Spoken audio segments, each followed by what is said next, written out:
Hello বন্ধুরা, সকাল সকাল আমি ঘুম থেকে আজকে উঠে গেছি।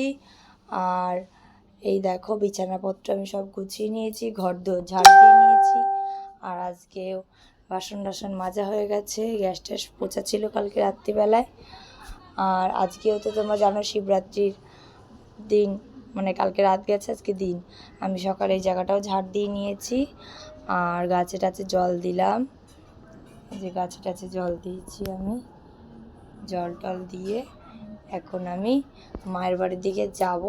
কারণ কি আমার ছেলের পড়ার ব্যাগটা ওই বাড়িতে, আর ওর মধ্যেই ওর পেন্সিল বক্স টক্স ওগুলো নেব, নিয়ে ছেলেকে স্কুলে দেব। তারপরে আমি এক জায়গায় যাব, মানে আমার শ্বশুরবাড়ির দিকে যাব একজনকে আনতে। কাকে আনতে যাব সেটাই তোমরা দেখো। মায়ের বাড়িতে এসে দেখি মা আমার জন্য চা বানিয়েছে। তো বললো যে ঠান্ডা লেগেছে, একটু চা খা, দেখবি ভালো লাগবে। সত্যি চাটা খেয়ে আমার খুব ভালো লাগছে।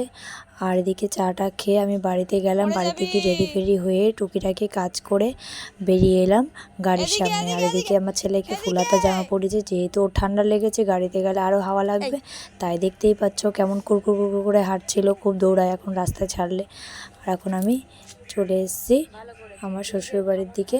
শ্বশুরবাড়িতে এসে সবে মাত্র ঢুকেছে রোদ্দুর দিয়ে। আর এদিকে দেখো আমার শ্বশুরের শরীরটা একদমই ভালো না, দেখতেই পাচ্ছ পেটটা কেমন বেড়ে গেছে।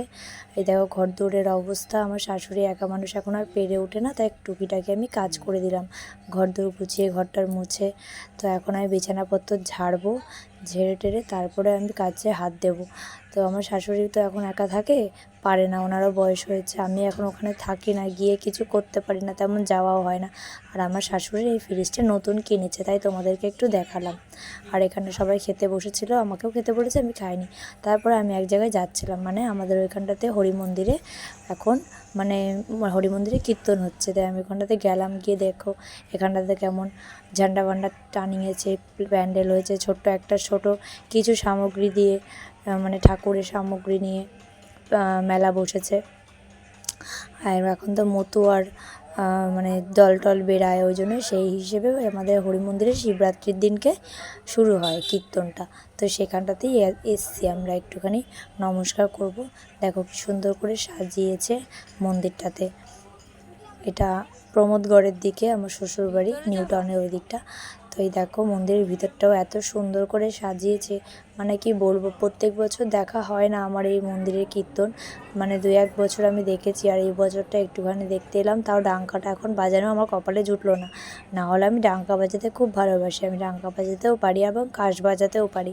আর আমার ওই ব্যাপারটাতে না একটা মানে কেমন যে একটা ইমোশন জড়িয়ে আছে, সে আর আমি বোঝাতে পারবো না। মানে কেমন আমারও পাগল হয়ে যেতে ইচ্ছা করে, উন্মাদ হয়ে যেতে ইচ্ছা করে, কিন্তু বাজাতে বাজাতে আর আমি হুঁশে চলে আসি, ঠিক হয়ে যাই।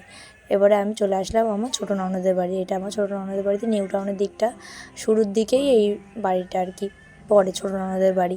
তো এটা হচ্ছে বারান্দা, এই দেখো ভিউ এখান থেকে কি দারুণ না। এবারে আমি দেখাবো এই খাটটা এখানটাতে পেতেছে, আগে ওই ঘরে ছিল, ওই ঘর মানে এ ঘরের জিনিস এ ঘরে হয়েছে, আর ও ঘরের জিনিস ও ঘরে হয়েছে, মানে এরকম একটা পাল্টাপাল্টি হয়েছে। তো এটা হচ্ছে একটা বেডরুম, আর এটা হচ্ছে কিচেন, আর এই যে আমার ছোটদি, এটা বাথরুম, এই একটা বেডরুম। এখানে এই ঘরেও মানে বারান্দা আছে, দেখাচ্ছি তোমাদেরকে। সব কটা বারান্দাই বেশ বড় বড়। এই একটা বারান্দা, কিছু জিনিস রাখা আছে। আর এখানে আমার ছোট ননদের মেয়ে, মানে আমার ভাগ্নি দুলু, ভালো নাম তানিয়া, ওকেই আমরা নিতে এসেছি, তাই ও গোছাগুছি করছে। আর হোম থিয়েটার বাজাচ্ছিল বলে তাই জন্য আর কিছু শোনাই যাচ্ছে না। এই যে আমার ড্রয়িং রুম বলতে পারো, টিভি আছে, কম্পিউটার আছে। আমার ছোটো ননদের বর বসে আছে, মানে আমার নন্দাই। বাড়িও চলে এসেছি, এসে দেখো সঙ্গে সঙ্গে ঝটপট রান্নাবান্না করবো। এই যে আমার ছোটো ভাগ্নি আমি চলে এসেছি নিয়ে। এখন আমার কাকা মাছের মাথা কিনে রেখেছিল, তারপরে চিংড়ি মাছ কিনে রেখে দিয়েছিল, সেগুলোকে আমি এখন তরকারি করব। মাছের মাথাটা দিয়ে করব আমি আলু, আর এখানে চিংড়ি মাছ দিয়ে আলু কুমড়ো ছেঁচকি করেছিলাম। তো রান্নাবান্না হয়ে যাওয়ার পরে দেখো এরা সব খেয়ে দিয়ে ঘুমিয়ে পড়েছে। তো ভিডিওটা এই পর্যন্তই, তোমরা সবাই ভালো থেকো, সঙ্গে থেকো, টাটা।